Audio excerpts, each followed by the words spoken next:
গরু দৌড় গ্রামাঞ্চলে অত্যন্ত জনপ্রিয় একটি খেলা গরু দৌড়ের খেলা। কার্তিক থেকে বৈশাখ মাস পর্যন্ত গরু দৌড়ের উৎকৃষ্ট সময়। নদীর চড়া ফসলশূন্য সমতল মাঠ গরু দৌড়ানোর উপযোগী। প্রচারের জন্য স্থানীয় হাট বাজারে ঢোল পিটানো মাইকে প্রচার ছাড়াও দৌড়ের গরুর মালিকদের কমিটির পক্ষ থেকে চিঠি পাঠানো হয়। গরু দৌড়ের মাঠের কোনো নির্দিষ্ট মাপ নেই, তবে অর্ধমাইল পরিসরের সমতল ভূমি হলেই চলে। গরু দৌড়ানোর জন্য বিশেষ ধরনের মই ব্যবহৃত হয়। এর নির্মাণ পদ্ধতি চাষাবাদের মইয়ের মতো নয়। এই দৈর্ঘ্য 3.5 হাত, প্রস্থ অনধিক 1 হাত। মাঝারি ধরনের মোটা 3টি বাঁশের টুকরোর ভেতর দিয়ে সমান দূরত্বে সোজাসুজি 4টি ছিদ্র করে তাতে 1 হাত পরিমিত লম্বা বাঁশের দুটো ফলা ঢুকিয়ে এই মই তৈরি করা হয়। নির্মাণ পদ্ধতির গুণে মইটি সহজেই চষা ভূমি বা সামান্য চড়াই উতরাই দ্রুত ডিঙিয়ে যায়। দৌড়ের গরু বিশেষভাবে সাজানো হয়।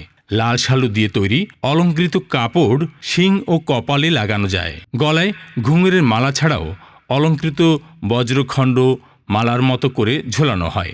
যাত্রাকালে বিজয় কামনায় গরুর গায়ে সোনারূপার পানি বা পড়া পানি ছেটানোর রীতি আছে। বিজয়ী হয়ে বাড়ি ফিরলে মেয়েরা গরুর কপালে ধান ও দুর্বাঘাস দেয়। দৌড় শুরুর আগে গলায় বাঁধা দড়ি ধরে দুজন ধীরে ধীরে 2-3 দফা মাঠের এপাশ থেকে ওপাশে নিয়ে যায়। মাঠকে পরিচিত করে, একে বলে থলা দেখানো। এতে গরু সঠিকভাবে দৌড়ে প্রান্ত সীমানায় পৌঁছবে বলে গরুর মালিকদের ধারণা।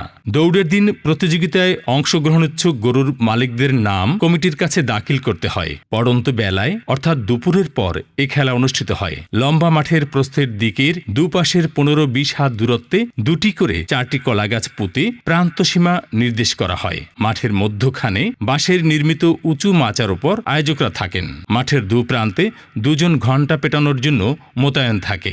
গরুর দৌড় 3 রাউন্ডে শেষ হয়। সব হালকে প্রথম থেকে অংশগ্রহণ করতে হয়। প্রতি রাউন্ডে প্রতি হালের 3 দফা দৌড় হয়। ফাইনালে যে হাল যত কম সময়ে নির্দিষ্ট সীমা অতিক্রম করতে পারে সে হালের মালিক বিজয়ী হয়। বিজয়ীদের তামা বা পিতলের কলসি, খাসি ইত্যাদি পুরস্কার দেওয়া হয়। যারা পরাজিত হয় তারাও পায় সান্ত্বনা পুরস্কার।